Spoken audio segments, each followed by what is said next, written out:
Yes, thanks for playing. Well, good morning. That was a pretty easy Bible trivia. I hope most of you got them all right. Great to see you this morning. As many of you know, this is our final Zoom exclusive service. We'll still be using Zoom even when we're meeting in person. But this is our final one that we'll be doing like this. We hope, unless something happens and COVID rates skyrocket again and we decide to go back on Zoom. But for now, we're hoping that won't be the case. The rates are continuing to go down. Last week I reported to you that, or Mark reported to you that our case rate was 12.6. This week it's 11.6, so it only went down 1 case per 100,000. So it's still pretty low. And if you look at that red line, that tells you we've been in the orange since October 10th. So over an entire month, we have been in the orange, which is substantial transmission. If you look at our San Diego County, it bounces around. Really, one case could make it go from red to orange or orange to red, or one day we'll be in the yellow. But you can see Lemon Grove in the middle there. I circled it. We're still in the orange, and we hope to stay there so that we can stay in person, which Ariana will be talking to you more about. But I just want to welcome you all to this Zoom service, and I will now throw it over to Ariana for some awesome announcements. Good morning, Cornerstone. It's so great to see all of your faces. Even though we're still on Zoom, we're celebrating just how far we've come along throughout this year. It hasn't just been a dull year for sure. We've done some work, and I appreciate everyone just being here and present and willing to do the hard work. So thank you for being here, and welcome to our Saturday morning gathering today. So I will start us off with announcements. We have no birthdays today. Yesterday, Miss Justina turned 96 years old. So we did see some photos of her just recently last week. And then we have Seth coming up, which we'll celebrate his next week. Order of services today, please see your bulletin. It's been emailed to you. And if it has not, please let us know and we'll go ahead and get that out to you. Thank you, thank you, thank you. Thank you so much for giving and being a part of our mission, being a part of Cornerstone's mission, and being a part of our family ultimately, and being present, because as I was saying earlier, it's been an interesting year to say the least, but we appreciate you being a part of our church and still believing in what we're doing and going with the motions, because sometimes that is pretty difficult when we have ups and downs, and we're in the midst of a change right now. And so we just appreciate you giving and being a part of what we're doing. So if you'd like to give today, you can text to give online at our website, or mail a check or money order. And we will go ahead and talk about the offering a little later. But as I said earlier, be sure to read your e-bulletin, check your email, because there will be events that you'll want to hear about, know what's going on regarding our Bible studies, discussion groups, and other important events for our Cornerstone calendar. Tuesday morning at 7 a.m. by the Big Lemon, there is a movement happening to clean up the city of Lemon Grove. As you can see here, there are a total of 6.5 people. Can you count 6.5 and know why there's 6.5 people? That's because there's one in my belly. As you see the cursor. So join us if you're interested in joining that mission on cleaning up the city of Lemon Grove and building community. It's an amazing experience just to get to know each other, spend some quality time, and putting forth some effort to make our city a better place. So let us know if you'd like to join. And if you were not able to attend the town hall meeting last Saturday, we kindly ask that you check your email for the link. There has been one sent to you. It is an hour to watch it, but there is a lot of good information there. And then it's very interesting. It'll keep you intrigued. It's not a 1 hour of boring video. So please go ahead and check your email for that link. It'll explain the background and vision behind what we are about to announce. The council's decided to not return to FBCLG and instead meet for a season at the Stapleton's home for a time of preparation and saving rent money while we pray, dream, and equipping, and getting ready to make an impact in our community with the love of God and the gospel of the kingdom of heaven through relationships.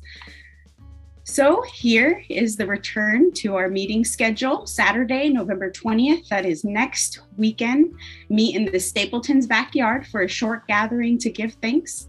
We will share some small snacks provided by Cornerstone, and then we actually will have a baby shower for Tito and myself. It'll be a small thing, and so we just invite each of you there. And then Saturday, November 27th, we'll begin meeting in the Stapleton's living room, but we'll do that with masks and also streaming on Zoom. So as I was mentioning, you are invited to the baby shower next week. It'll follow the service. Please check your email. If you haven't RSVP'd, we would really appreciate knowing the number of people, counting heads, being able to just adjust with how many people we will have and get prepared for that with COVID going on and just trying to be as cautious as possible. So please check your email, RSVP if you're able to attend. Even if you're not, you can mark no, and we would just appreciate that. And we look forward to seeing those of you who can make it. Please send us your prayer requests. We want to be praying for you. We are a church, we are a family, and we're here for you. And we want you to know that. We never want you to feel alone during such a difficult time. I know we all go through our difficult seasons and it's hard to reach out to people. So please, no matter who that is, maybe you're closer to somebody in the church, maybe you feel more comfortable texting somebody specifically, or maybe you just want to throw it in the chat here right now, feel free to do so. We want to be praying for you in your situations. So with that said, we're going to go ahead and open up in prayer. Heavenly Father, we take this morning to thank you, to be grateful for you, for our relationship with you, for the grace that you give us, for the covering of grace, for the covering of love. And we just offer up this time to you. We surrender our time to you. We take this time to put aside ourselves, put aside our selfish desires, the voices in our head. Maybe things are distracting us in this moment. Father, I pray that you would remove those right now, because it is your purpose for us to hear from you this morning. And we want to prepare our ears for that. We want to prepare our hearts for that. We want to hear the message that you have for us. So God, we praise you. We praise you that we're able to hear from you this morning, that we're able to gather on Zoom and see each other's faces and fellowship. So Father, I pray a covering of your Holy Spirit over today's service, that you would be with us in every single moment, that your words would be spoken and not our own, and that you would be glorified through every single second of this service today. And even after in our personal lives, that you would be with us in every conversation, every smile, every laugh, every handshake, maybe if we're on that level. Father, I just pray that you would be with us today and tomorrow and throughout the week, that you would speak to us so that we could be your hands and feet throughout the week. We praise you and we thank you, and we look forward to hearing your word today. In Jesus' mighty name, amen. Amen. Thank you, Ariana, for starting us off on a great beginning. I consider myself to be an optimist, or a realistic optimist is actually how I describe myself. I don't know if some of you consider yourselves to be realistic optimists, but I see the world realistically, but I have hope, and I like to see the glass half full. Actually, I like to see the glass 100% full. It's just half water and half air, right? But it's hard to stay optimistic, isn't it? I mean, you watch the evening news and you hear of all the problems and the things. Sometimes it gets overwhelming and we kind of lose hope. But one way to stay optimistic is to stay grateful.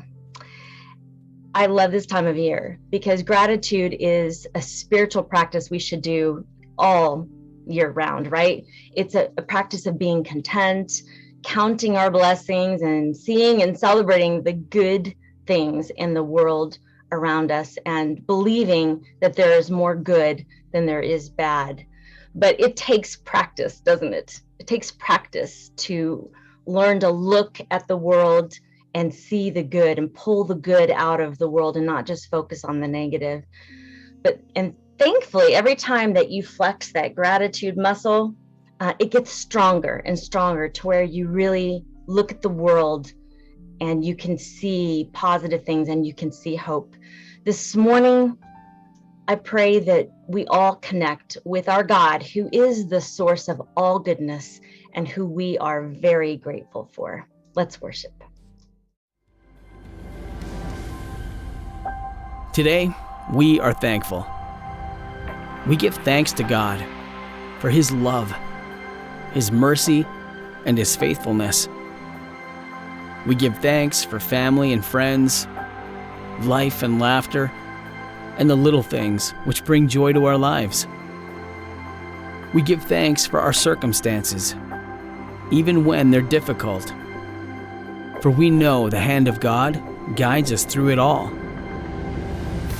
But what if we remembered thankfulness every day? What if we lived in a constant state of gratitude?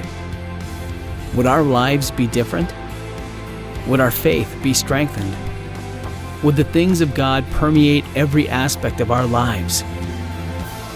The Bible tells us to give thanks in everything. What would life look like if we actually lived that out?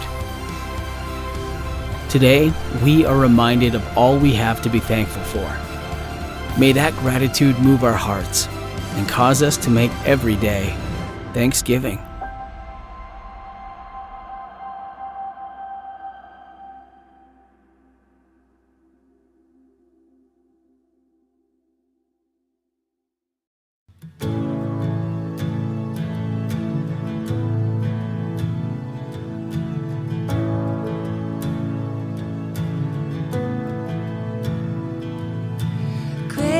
That flows like a river, washing over me. Fount of heaven, love of Christ, overflow in me. Thank you, Jesus. You set me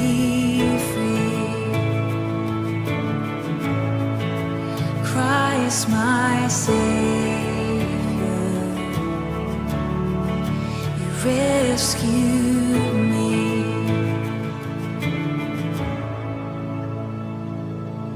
Take this life, deliver a vessel of your love. Holy now, devoted, see your kingdom come. Thank you.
Thank you, Jesus.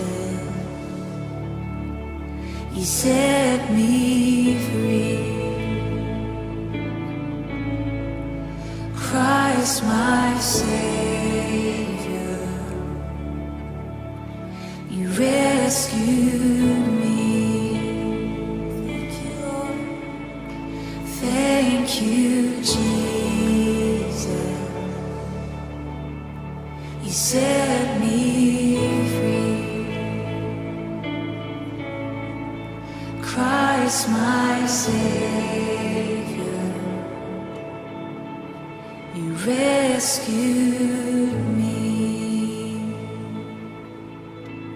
Thank you, Lord.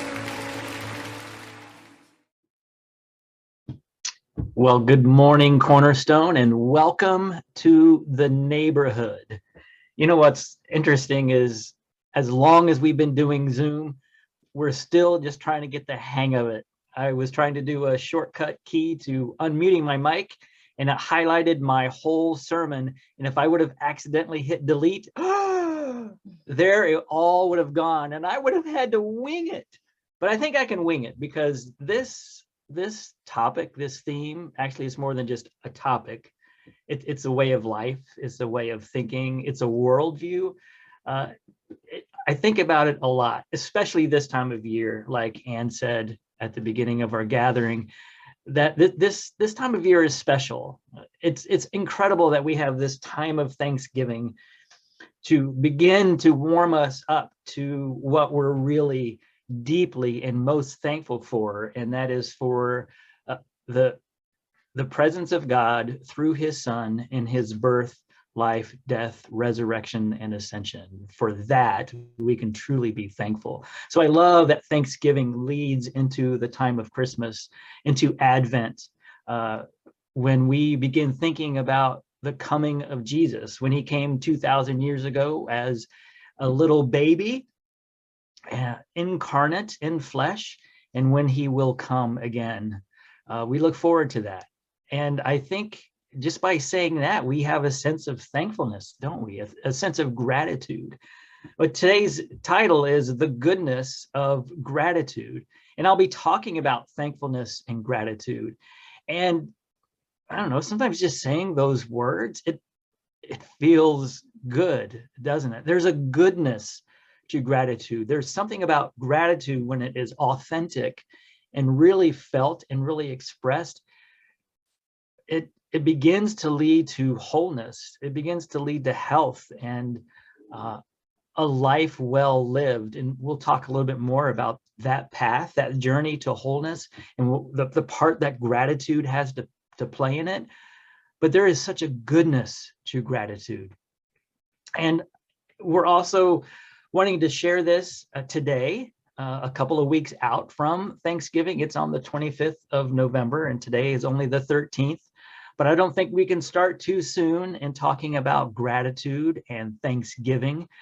But we want to prepare you for our time together next week on the 20th here at our home in our backyard, when we will be sharing what you are thankful for. Not just what we, Ann and I, and a couple of others, but what you are thankful for. So start thinking about, maybe writing some notes or praying about what you are deeply and expressly thankful for. And when we gather together next week, in lieu of a sermon, and the congregation gives a collective about no sermon, we're all going to participate in the sermon. We're all going to be sharing God's word in our lives to each other about what we're thankful for.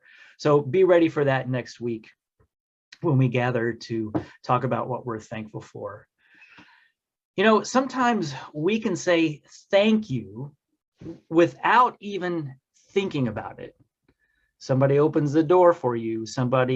You ask for something, and can you hand me the stapler? She hands me the stapler, and I say, thank you. And we could almost say thank you without thinking about it. Most of us probably say thank you dozens of times a day. And I don't think that's an exaggeration. Maybe if we're not around a lot of people on any given day, We don't say thank you a lot, but if we're out and about or even in our home and family members are around and you interact with them, a thank you is bound to happen. I hope. I hope when you interact with each other, you're doing things with and for each other where you feel compelled, hopefully not obligated, but compelled to say thank you. Maybe it's out of habit, right? Sometimes we just say thank you and we don't even know we say thank you. We say thank you probably dozens of times a day. But as I was thinking about it, it's interesting that we use the same phrase for really small, seemingly mundane, maybe even insignificant things. And then we say the same phrase for really huge, life-altering, big things. Like, thank you for passing the salt. And thank you for giving me one of your kidneys. It's like I've given sermons about love before, and we use this word love for all kinds of stuff. I love my wife, and I love tacos, right? I can do without tacos, but I don't think I can do without my wife, and yet I love them both. I say thank you for passing the salt, and yet we know of a situation in our Cornerstone family where one person is giving one of her kidneys to another. And I am sure he will say, thank you. Thank you for passing the salt and thanking you for giving me one of your kidneys. Saying thank you may seem obligatory, easy, almost without thinking. But the word gratitude and even the meaning of gratitude is deeper. It's much deeper because we can obligatorily, or maybe even without thinking about it, say thank you. That may not mean that we're really thankful, full of thanks. We just say the word. But gratitude, when we express gratitude, it's much deeper than a cursory thank you. It comes from deep down. It's heartfelt. It's emotional, especially if the person expressing gratitude has received something or something's been done to them or for them that they know they can't repay. It elevates the gratitude to an incredible emotion. And gratitude is productive. Gratitude doesn't end just at the saying thank you or even the expression of gratitude. Gratitude as a way of life engenders generosity, goodness, health, abundance. But as I was preparing for this and thinking about it at a deep level, I asked myself a question. Is God thankful? Is God thankful? Does he express gratitude? At first glance, we go, yeah, of course God's thankful. Of course he is. But I didn't read the Bible from Genesis to Revelation this week to see if in the Bible it says God is thankful. But I don't know if those words are put together in that way in the text. But God has to be thankful, doesn't he? I mean, he asks us to be thankful. Why would he ask us to do something that he's not willing to do himself or that he isn't himself? Does he express gratitude? You know, it's interesting. We are created and called to love, to be merciful, to be forgiving, to be compassionate, right? We see that in all different places in the Bible. In 1 John 4, it says, dear friends, let us love one another. Whoever does not love does not know God. This shows how important it is that we love one another. We love our neighbors. Jesus even said, love your enemies. So we're created for and called to love. John 15:12, my command is this, love each other as I have loved you. 1 Corinthians 16:14, do everything in love. 1 Peter 4:8, above all, love each other deeply.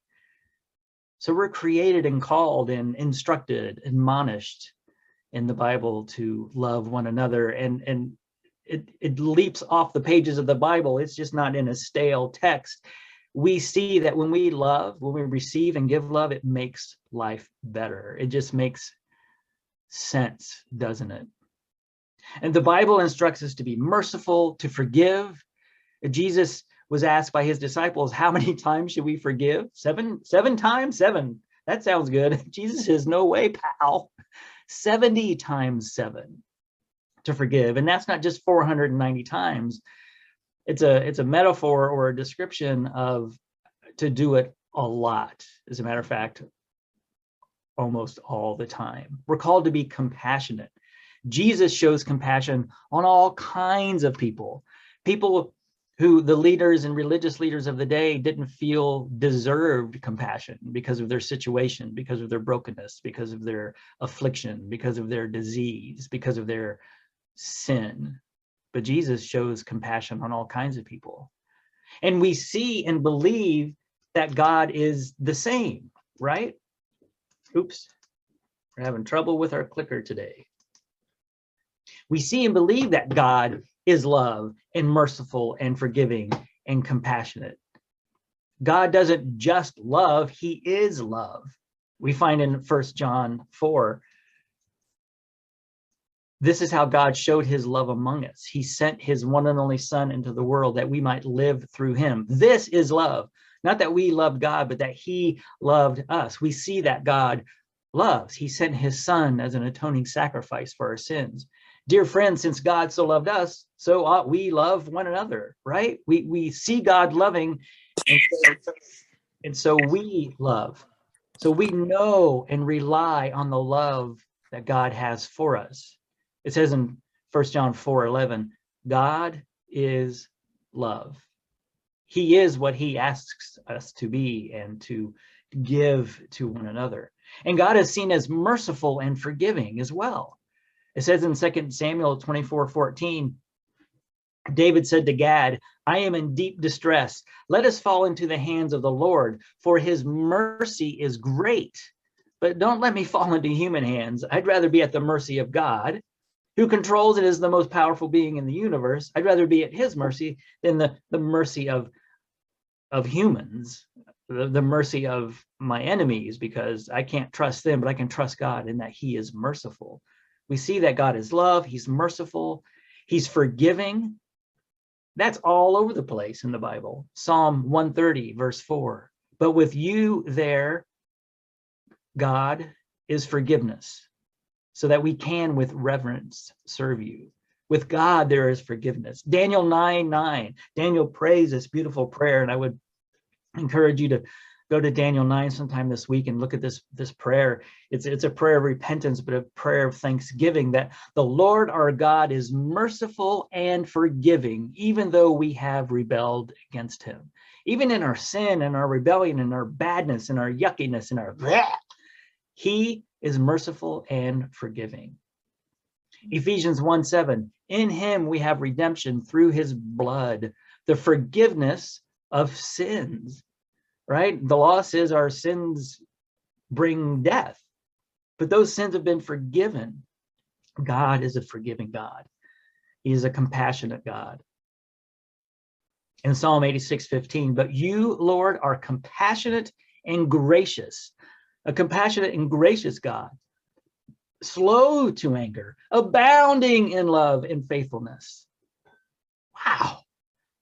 And so we, because we are his beloved children, we have been called, we believe, we are followers, we are created in his image. We give ourselves to him so that we can participate in that compassion and in that love and in that faithfulness. We can't work it up on our own, but don't we work toward that end? Don't we pray toward that end? Don't we repent and release our rights and control over to God so that we might be compassionate and loving and faithful and full of grace and merciful and compassionate? 2 Kings 13:23 says this, but the Lord was gracious to them and had compassion and showed concern for them because of his covenant with Abraham, Isaac, and Jacob. One more, in 2 Corinthians 1:3-4, the Apostle Paul says, praise be to the God and Father of our Lord Jesus Christ, the Father of compassion and the God of all comfort, who comforts us in our troubles. We're called and created to be loving and merciful and forgiving and compassionate. And we can make the list even longer, right? And be patient. We see through the text of the Bible that God was patient. He could have wiped out his people at any time for their rebellion, for their idolatry, but he was patient. But what about thankful? What about thankful? We are called to be thankful. We are created and called to be thankful. It says this is probably one of the most famous scriptures about giving thanks or being thankful. We're admonished to be thankful in all things. In all things give thanks. 1 Thessalonians 5:16 through 18. Give thanks in all circumstances, for this is God's will for you in Jesus Christ. It's God's will for us as we are in Jesus, because it's hard for us to be thankful just by our own little selves. Although I think we've been wired in such a way that there is a seed of thankfulness and gratitude in all of us. But in Jesus, we can truly be thankful in all circumstances, for this is God's will. Colossians 2, verses 6 through 7. Just as you received Christ Jesus as Lord, continue to live your lives in him, rooted and built up in him, strengthening in the faith as you were taught, and overflowing with thankfulness, right? Because we received Jesus, Jesus gave his life for us, and we live in him. We're rooted, we're dug in with him, and we live and flourish in him, strengthened in the faith that we're taught, that we believe, that we search for, this mystery of faith. And for all of that, we can live overflowing with thankfulness. We're told by psychologists and even scientists that being thankful, expressing gratitude, is good for us. It's healthy for us.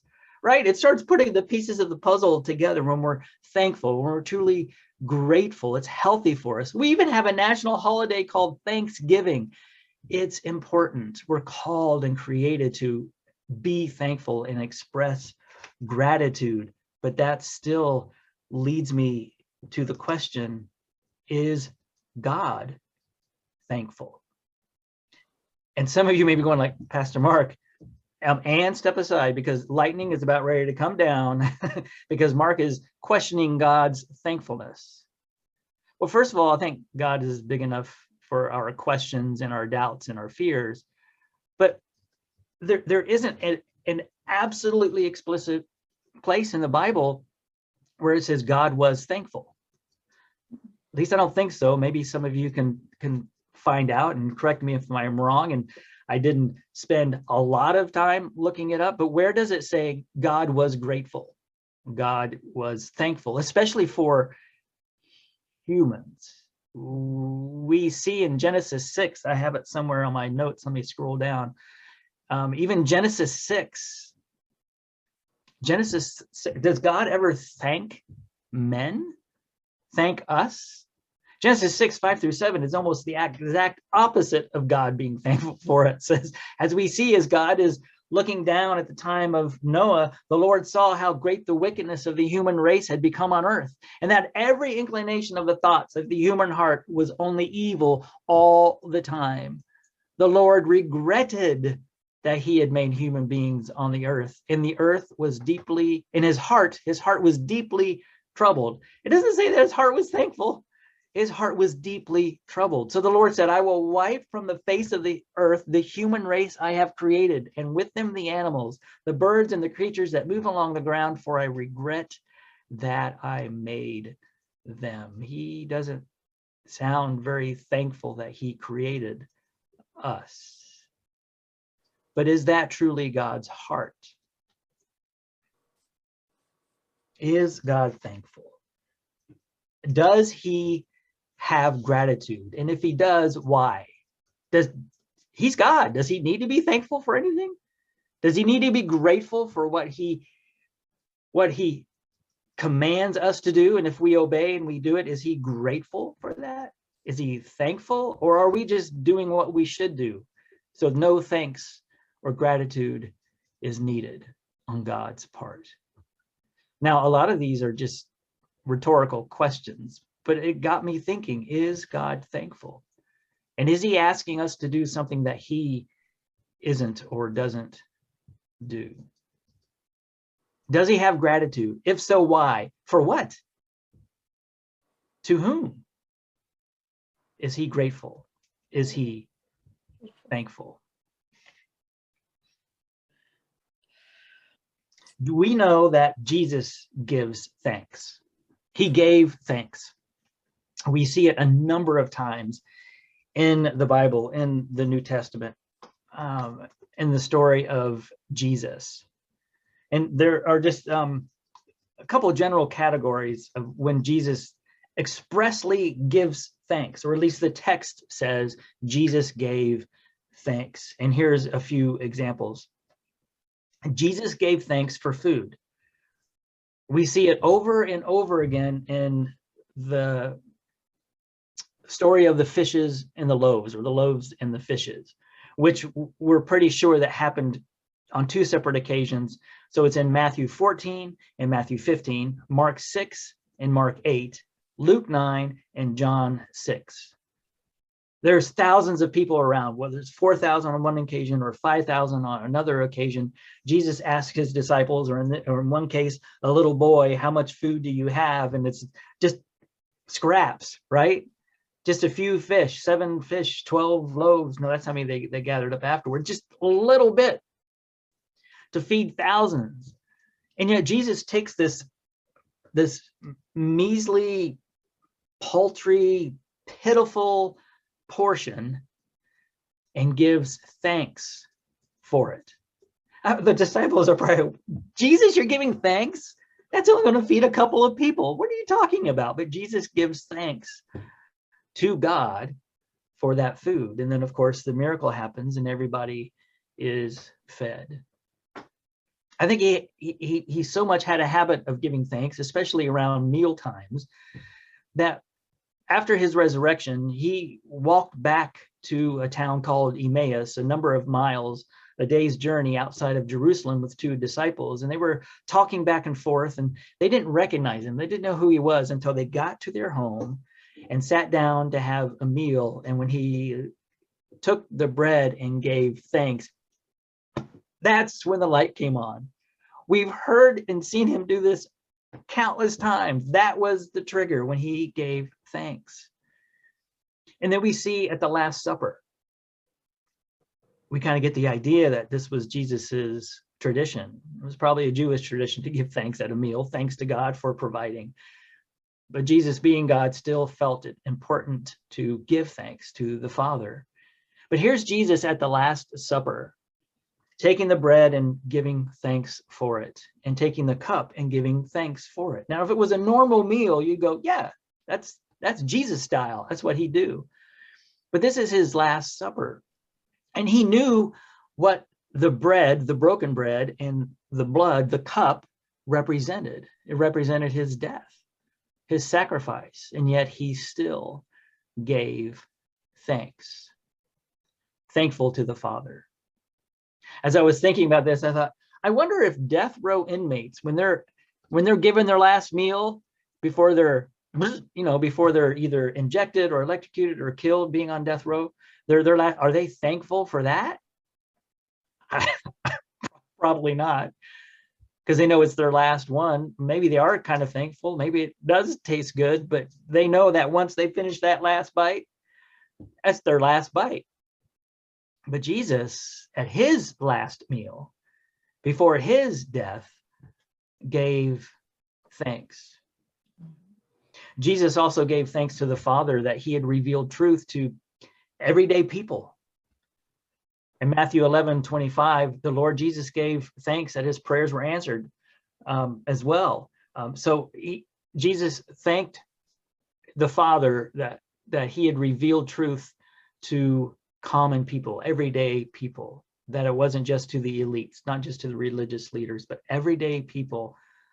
God, in his wonderful plan, sent his son to all people, not just to the special ones, not to the rich, just the rich ones, not just to the important and powerful and smart ones, but to everyone. And Jesus gave thanks for that. Jesus also gave thanks that his prayers were answered.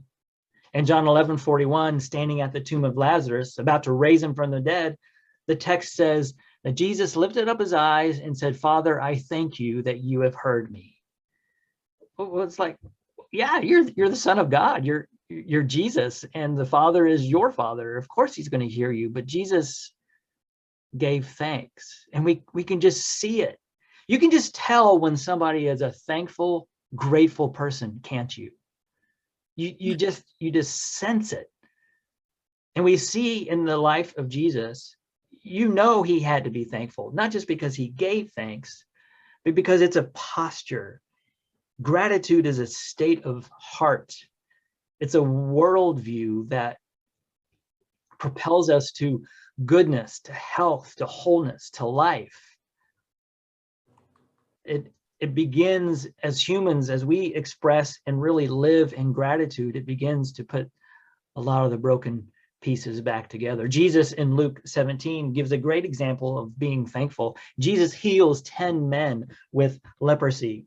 If you remember that story, 10 men had leprosy. And when he healed them, he told them to go to the priests to have the rites and the protocol, the rites, the rites, and go through the protocol of being checked out and then reintroduced into society. Well, the 10 of them went away, but only one turned around and came back and said, "Thank you." And Jesus says, weren't there 10? Where are the other 9? Kind of a story of the world, right? There's a lot of people who don't express thankfulness or gratitude. They just want to get on with their lives. Not even so much as a thank you very much. We say that Jesus is the perfect reflection of the Father. And if Jesus is thankful, then shouldn't God be thankful? Is God thankful? And if he is, what would this look like? I came across a video from the site that I use often. It's theologically sound, beautiful imagery, wonderful music, thought-provoking words. And there's one writer, she's a poet, she's a pastor.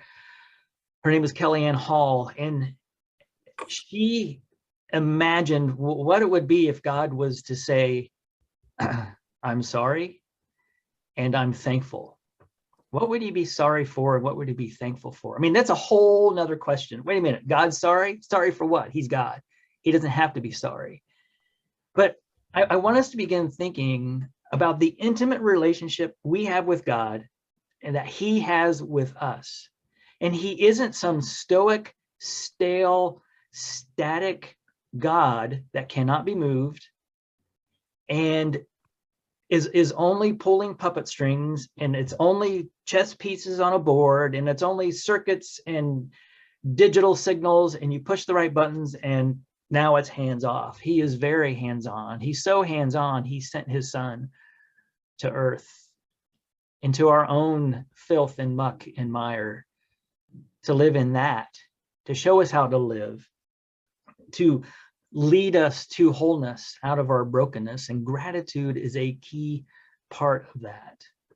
So I'm going to show this video that Kellyanne Hall put together, and we'll just sit with it as it plays.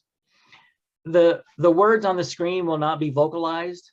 There is no reading of the text, so pay close attention as the words roll around. And this is Kellyanne thinking about what God would say he is thankful for.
This is probably a discussion for another time, but do you think God needs our forgiveness, or that he needs to say, I'm sorry?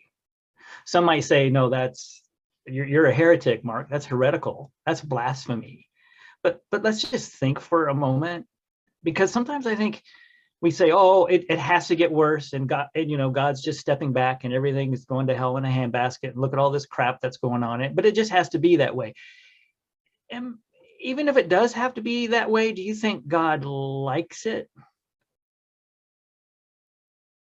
Do you think he's okay with what we do to one another? I can't answer some of these questions, and I don't know why what happens. But I don't think Kellyanne Hall is very far off. In her text, she says, please forgive me. And this is God speaking, for the violence that happens, for not ending the madness, for the lack of revolution, for broken spirits, arms, legs, lips, irreplaceable holes in families, for the bloodshed of my children, loves of my life. This is not right. This is not me. Please forgive me. Now, I don't think God needs our forgiveness to be who he is, but maybe he asks for it. He says, I love you, my image bearers, just as you are, my reflection on earth. I continue to work on hearts and minds. I continue to inspire voices, to heal and forward my principles of love, compassion, and mercy, wholeheartedness.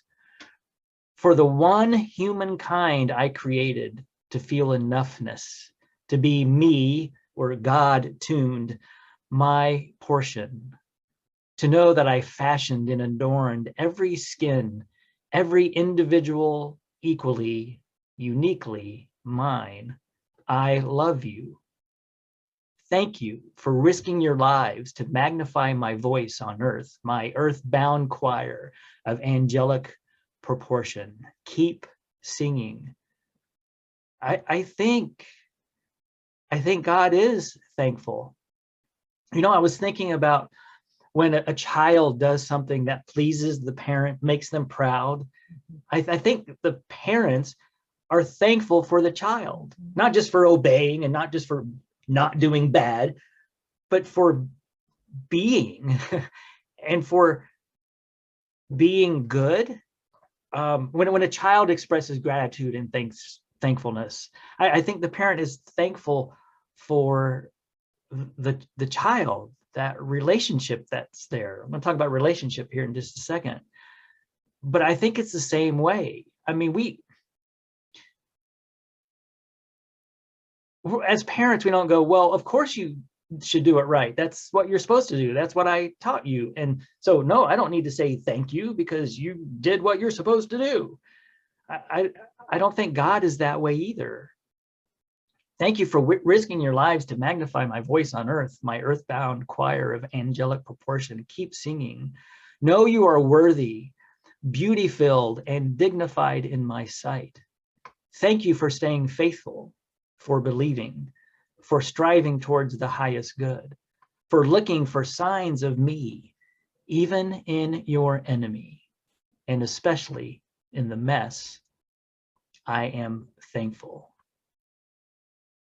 Is God thankful? Well, if we think of God as Father, Son, and Spirit, which is proper to do, the Trinity, I think we can easily say that God is thankful and does express gratitude. There's a famous icon, a famous painting by Andrei Rublev. It's just called the Trinity, the Holy Trinity, and it depicts Father, Son, and Spirit at a table, right?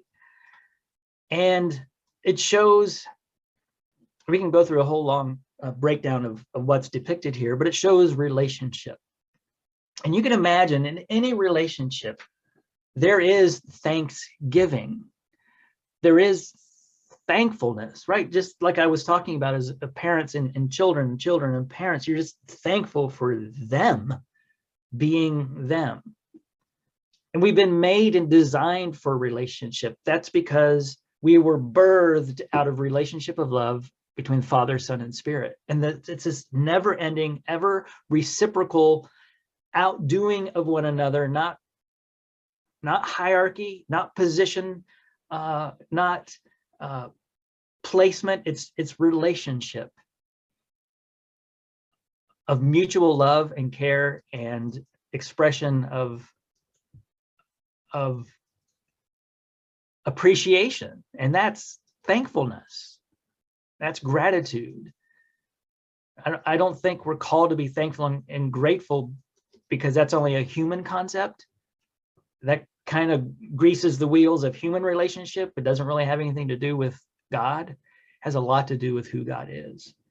As they exist in this dance of goodness, of life, of creativity. It's almost like, well, duh, God is thankful.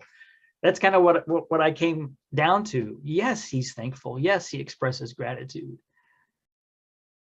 One of Anne's favorite sayings is it's all about relationships. And it's true. It's hard to separate relationship and thankfulness.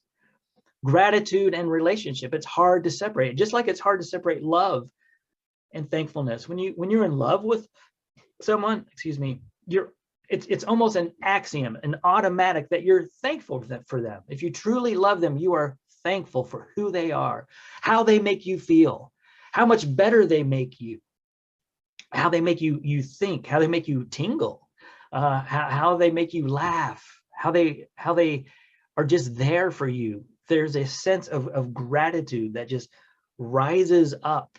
I feel that way every day when I come home from work. And that first moment with Anne, it's beautiful. I am thankful for her. I am thankful that she's here. I'm thankful that God created her the way that she is. I'm thankful she said yes 32 plus years ago. Yeah, just so thankful. And the relationship and thankfulness, gratitude, they're intimately related.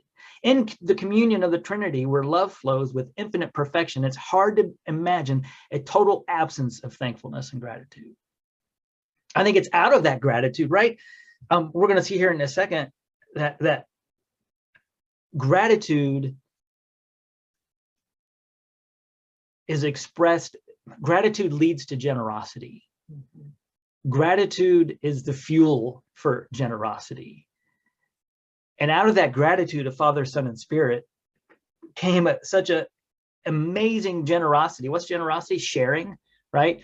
Generosity isn't just giving a lot of money. Generosity is being free with who you are, free with what you have, of sharing. And Father, Son, and Spirit were so thankful and so grateful for their relationship and for the love that they shared, that they generously created humankind to live in that, to be able to experience that goodness, the goodness of gratitude. It's hard to imagine in the Godhead, in Father, Son, and Spirit, an absence of thankfulness.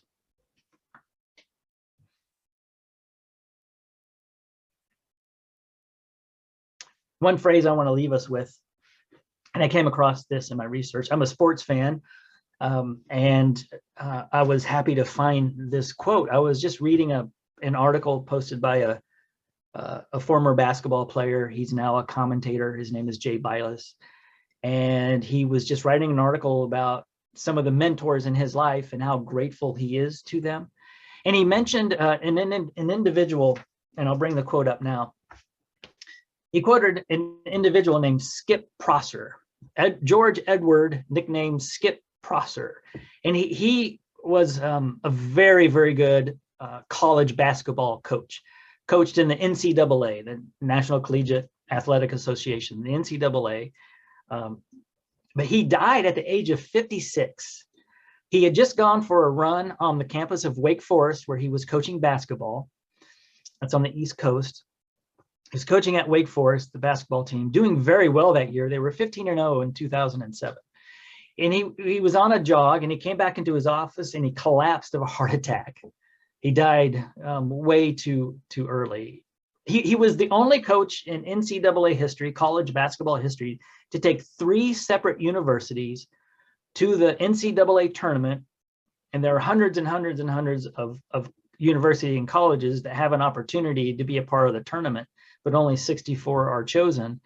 And he was the only coach in history to take 3 separate schools to the NCAA tournament in his first year coaching the teams, which is extremely difficult to do, because you have young kids age 18 to 20 or 21, college students who are young and immature, and they've got to mesh and have a chemistry to be successful and to win. But you bring on a new coach in that mix, they've got to be able to trust each other really, really fast. So to be able to do that, 3 separate schools to the NCAA tournament in his first year coaching the teams is amazing. He was very successful by all measures. And I mentioned a bit of his background because I think it gives weight to what he said. And one of the quotes that he is known for saying, and it's actually posted in the arena of the Wake Forest campus, is never delay gratitude. Skip Prosser is credited with that phrase. So Skip, Jay Bilas is writing this article about gratitude, and he quotes Skip Prosser: never delay gratitude. Now we're familiar with this phrase, and we say it often, especially to kids, to our kids, and to people who we're trying to help mentor or help on their maturity process or their journey toward wholeness, and that is delay gratification. I think you've heard that phrase before, or defer gratification, delay gratification. And in most instances, that is the best thing to do, but it's very difficult, isn't it, to delay gratification? There's something right in front of you, and you could have it right now, and you don't care about the consequences afterward, whether or not there may be good or bad consequences. It's just like, I want it, and I want it now. And a lot of times when we are insatiably seeking gratification, we get into a lot of trouble, a lot of pain, a lot of heartache, a lot of destruction, instead of being patient and waiting for something better to come, or to avoid a misstep, a mishap, or an absolute downfall. Right? We're familiar with that phrase, delay gratification, defer gratification. But what about delaying gratitude? No, we don't want to delay gratitude. So that phrase, never delay gratitude, it's like, wait a second. We don't normally think about delaying gratitude. Most of the time we don't say, no, they just did something to me, but I'll thank them later. I'll get around to thanking them later. Sometimes we may forget to thank them, and then we do go back later and say thank you, but it's not really on purpose. And a lot of times I don't think we think, well, you know what, they should have done that anyway. They don't deserve a thank you. Or, if I look too grateful, I might seem effusive, or worse, I might seem needy or weak if I'm too grateful. Like if I show thanks too quickly, then I might be seen as dependent. And some people are not very visibly thankful or show gratitude because they either think they deserve it, or they want to put on an air like, I can provide for myself, thank you very much, except they don't say thank you very much. But I think those are the exceptions. We're pretty quick to say thank you, aren't we? But what about gratitude? Gratitude is, like I said earlier, it's deeper than just that quick thank you, the obligatory thank you that you say without even thinking about it. Because if we live a grateful life, we will also live a generous life. Maybe there are times we might withhold a wholehearted thanks or be slow to show appreciation or gratitude, but for the most part, we are quick to say thank you. We say thank you in a lot of situations, almost to the point of the thank you losing its panache, its power, its importance, its weight. But we shouldn't stop saying thank you, or only reserve the thank you for special occasions. We say thank you a lot, and we should. We should. I hope during this Thanksgiving season, we take the phrase, never delay gratitude to heart. And that it goes beyond just saying thank you, but we actually mean it. We feel it, and it comes from deep within. You know, the words gratitude and grace come from the same root word, gratia, Gratia, gratia. That's in the Latin. And in the Greek, it's charis. Gratia in the Latin means favor, regard, pleasing quality, goodwill. And charis has a very similar definition. Charis refers to goodwill, loving kindness, favor. It means grace and kindness. It's often translated mercy, and a lot of times translated grace in the Bible, this word charis, where we get the word gratitude. That grace that we receive that is undeserved, that's charis, that's grace, that's gratia.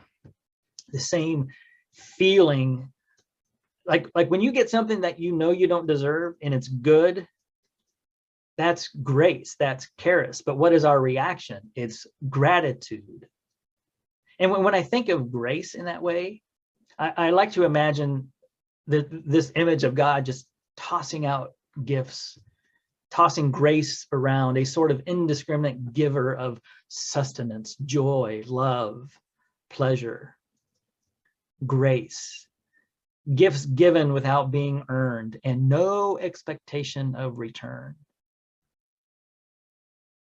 That is, as the old hymn says, amazing. That's amazing grace, because you can neither earn nor pay back the gift. So your heart fills with gratitude.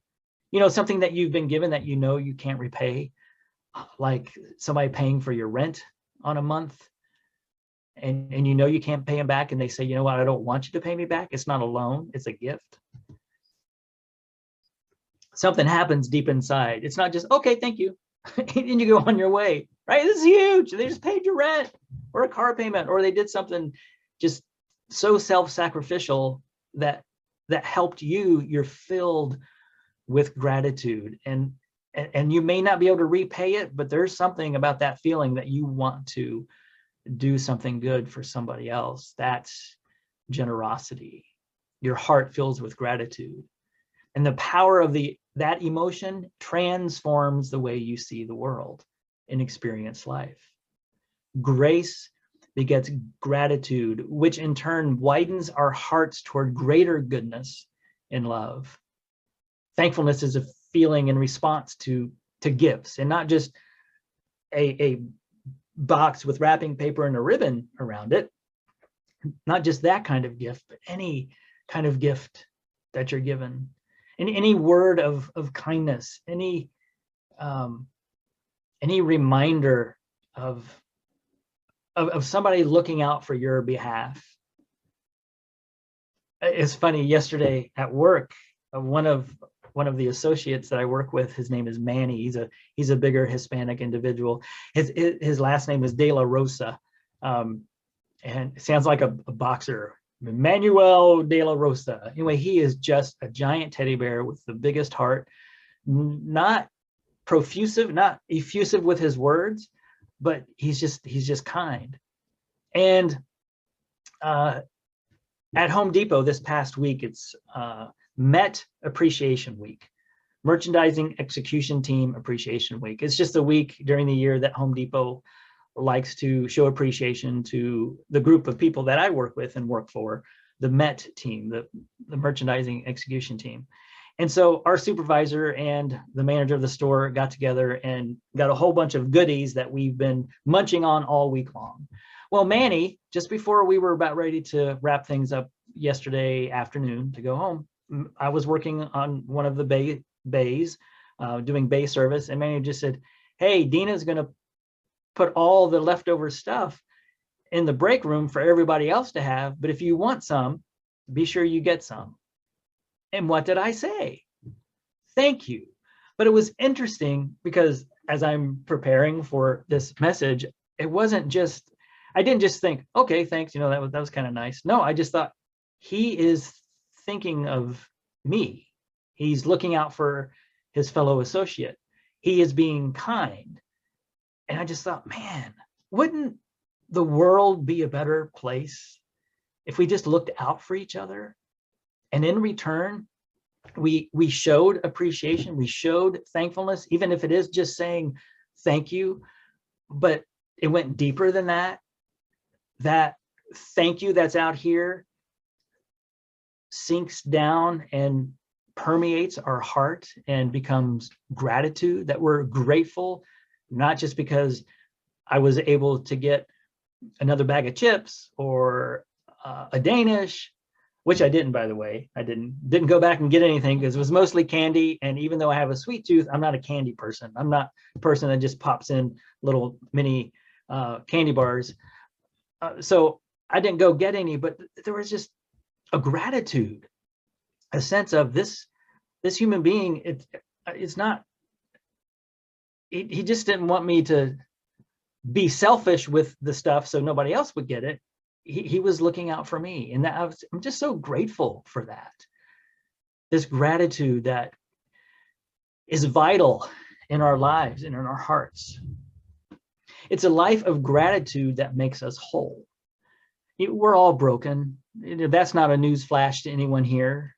We all have leaves falling off, hair turning gray, broken pieces of our heart that's been smashed, and we continue to drag around on the floor. We're just all broken. And we all, I hope, are giving ourselves over to the goodness of God to make us whole again, or at least more whole than we are now.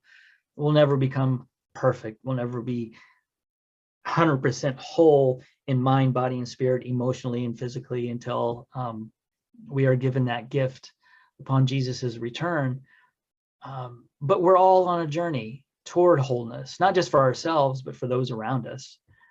And gratitude is a key to that wholeness, to heal and mend those broken pieces and places in our lives. The dilemma in our pursuit for wholeness is that brokenness is often laced with ungratefulness. When somebody's ungrateful, they don't even see the goodness that somebody else is doing for them. And in my reading for the sermon, I went back to Erwin McManus's book called Uprising.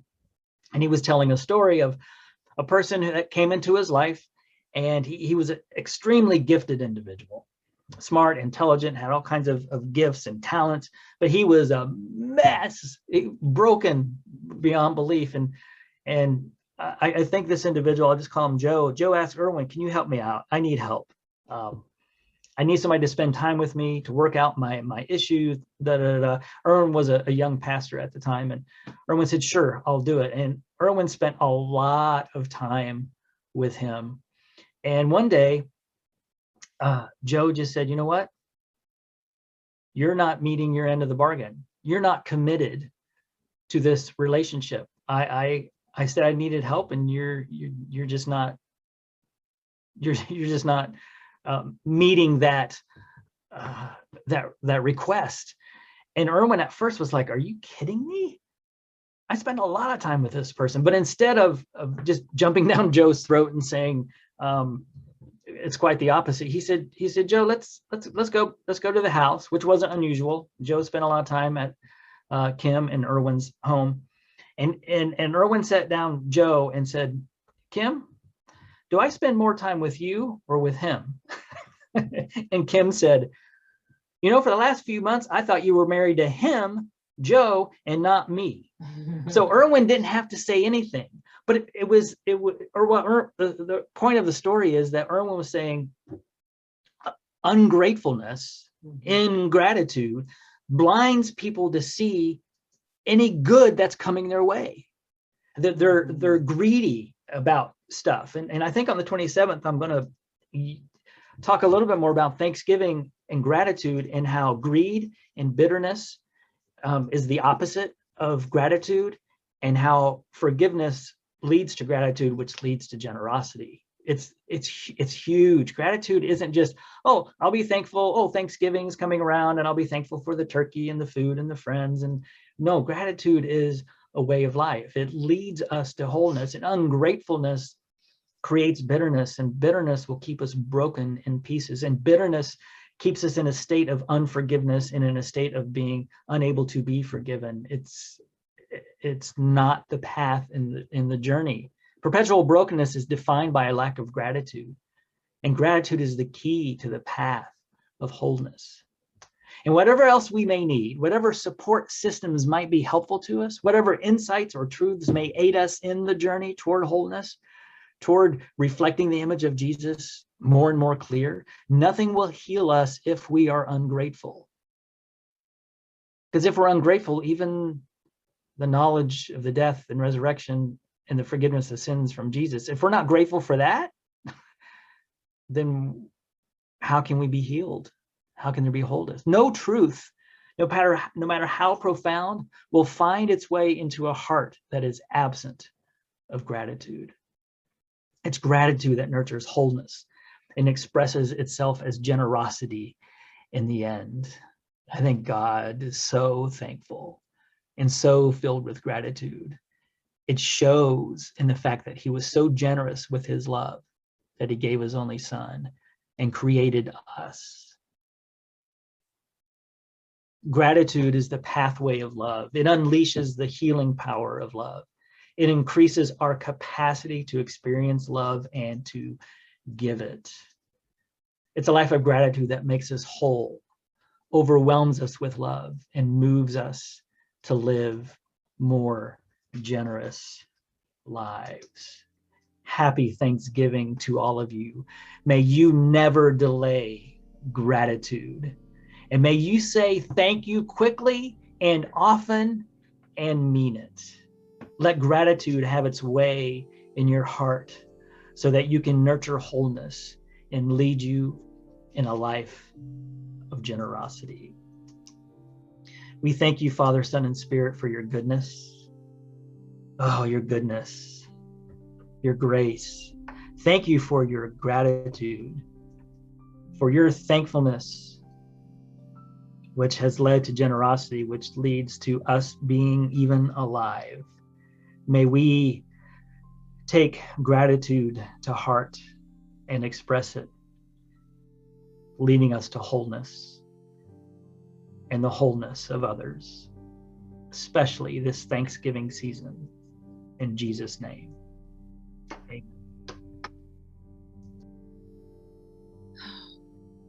The ability to give is a gift. Jesus is anointed by a sinful woman when he enters the house of Simon the Pharisee. The story found in Luke 7 teaches us something so important.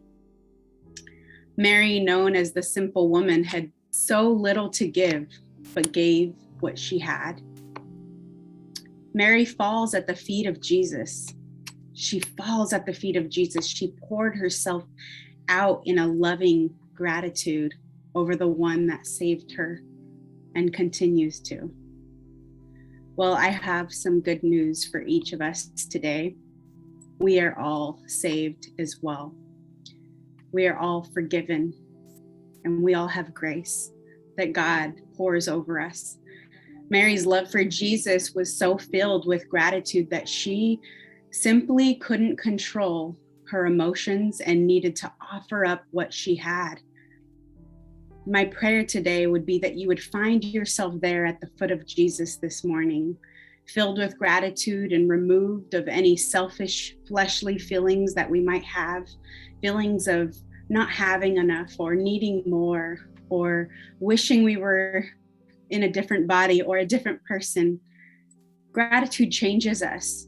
And so in us, we find such a gift in being able to give, no matter what that is, no matter how small or large of a portion that is. It's what's in your heart, and being grateful for what God has offered to us, what Jesus has offered to us. So as you give today, fall at the foot of Jesus. Be grateful and give what you can, but just remember that God's given all he has for each of us, and the sins that we might carry, that we feel that are ours to carry, they're no longer ours. We've been saved by the blood of Jesus, and we have the ability to show our gratitude in that. So bless you, church, as you give. The options to give are on the screen. You can text to give. You can give on our website or mail a check or money order. And as you do that, I'd like you to take this time to just remove yourself from your thoughts, from the voices in your head that tell you you need more, you don't have enough, you aren't enough, you're not worthy enough, or maybe life just seems unfair and you wish that it was more fair. You wish that you had more. Like I said, gratitude changes us. Gratitude removes you from feeling selfish, from sitting in pain, and it takes you into a place where it brings you joy.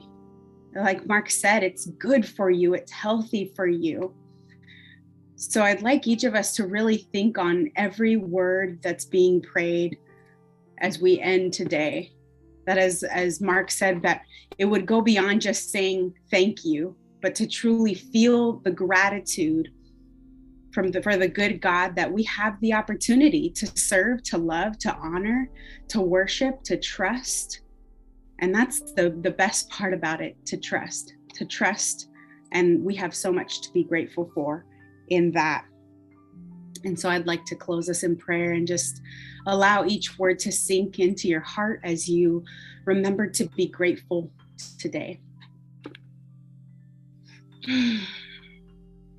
Heavenly Father, God, that you give us so much grace in the busyness of each day that we come across. I know that each of us forget to stop and thank you and truly thank you. Not just say the words, not just utter the words, but to live it out and to take what's in the depths of our heart and take the oil that we anoint, that we lay that at the foot of your feet. We wipe your feet with our hair, and we just take this moment to say thank you. We're grateful, and we want to remove ourselves from any selfish feelings that we might have, and we just say thank you. We have so many things, so many blessings to be grateful for, and our hearts are filled for the gift of living, for the ability to love and to be loved, and for the opportunity to wake up and see every day and learn your word and live in relationship with you. We just thank you for that, and for the things that are in our life that are even less. We thank you for the things that we don't have, because Father, you know what's best for each of us. And we just appreciate that there's so much personalization that you've put into our relationship with you, to your relationship with us. And so we just sit and soak in that goodness, in the goodness that there is grace poured over us. We sit and just lay at the foot of your feet in gratefulness when our hearts are feeling like they're empty, or we are tired or weary, that in those moments we still rejoice, we still praise you, because you're near to us, you're in relationship with us. And that's what matters. That's what truly matters. And so, Father, I pray a blessing over each person, that throughout their day, the rest of today, the rest of tomorrow, their week, their year, Father, that you would just ignite the gratefulness in our hearts. Give us the reminders that we need to think over every word, and to not just speak before we think. That we would actually sit at your feet and take in what you have given us. So we say thank you today. And we thank you for the offering. We thank you for what you're providing our church and the new season that you're moving us into. We trust you and we praise you. And we know that we want you given the glory of all of this. So may you be glorified today and tomorrow and the next day. In Jesus' mighty name, amen. Amen. Thank you, Ariana. Thank you, Mark. Thank you. Thank you. Let's continue to say thank you. And like Mark said, not just the shallow, trite, repetitive kind of a thank you, but as we sing this final song, may it flow out of the deep wellspring of gratitude in our hearts. We say thank you. Thank you, Lord.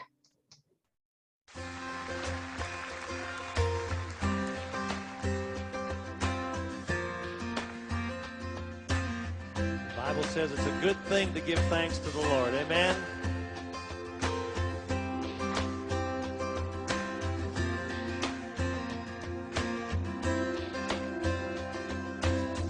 I come before you today,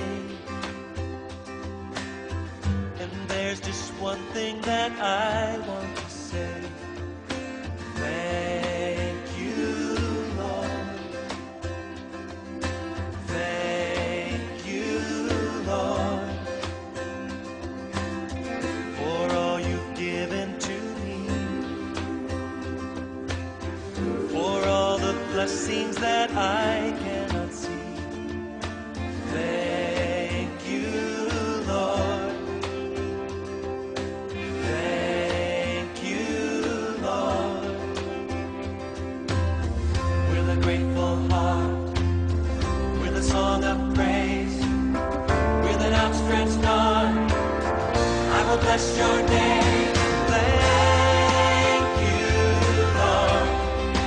I just want to thank you, Lord. Thank you, Lord. I just want to thank you, Lord. Thank you, Lord.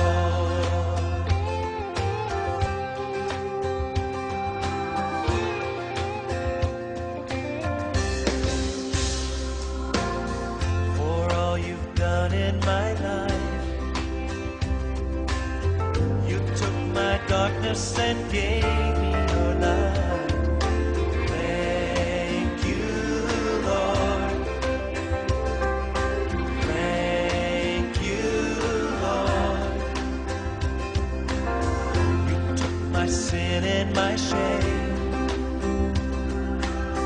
You took my sickness and healed all my pain. Thank you, Lord. Thank you, Lord. With a grateful heart, with a song of praise, with an outstretched arm, I will bless your name. Thank you, Lord. I just want to thank you, Lord. Thank you, Lord. Thank you, Lord. I just want to thank you, Lord. Thank you, Lord. Oh, thank you, Lord. I just want to thank you, Lord. I just want to thank you, Lord. Oh, thank you, Lord. I just want to thank you, Lord. Thank you, Lord. Oh, we thank you. We say thank you, Lord. And I hope this week you will be thinking and praying about what you're thankful for. As we gather next week in our backyard, we're going to have a time of sharing. We want to hear from you. We want to hear what you're thankful for. What scriptures are you grateful for? What scriptures do you go to that help you remember to be thankful? So come prepared. You can help deliver the message. We'll have a short devotional, maybe one song, some sharing, collect an offering, and then we'll be done in under an hour. And then we're going to be thankful for this new baby that is coming into our community, baby Leo. Yay, baby Leo Alexander Live. And we hope that most of you can stay for that baby shower. It's co-ed. It's not just a little girly thing. It's just going to be a time to give the Lives some help as they get started in their parenting journey, give them some gifts. And if you can't bring a gift, it's okay. Your presence is gift enough. So, okay, so at the end of this service, it is our last time for a service on Zoom, I hope. Cross my fingers. Hope this is the last time we do this on Zoom, but go up in your right-hand corner, click on gallery view so you can see all the wonderful faces of all the people that have their cameras muted. There's a few that aren't muted. There we go. Okay, on the count of three, we'll say our mission statement together, our last Zoom mission statement, I hope. 1, 2, 3. We will live with Jesus, love with Jesus, and lead people with Jesus. And all God's Zoom children said, Amen. Amen. All right. Well, next week, please join us in the backyard. And if you aren't comfortable coming out in the group, or you don't live in San Diego, like I see a few faces, Janice and Joan and others, please, Sally. Hi, Megan. Sally and Megan, please join us on Zoom. We will still have Zoom available, but most of us hopefully will be in person. So I'll stop recording, and please feel free to stay on and say hello to each other and be thankful for one another.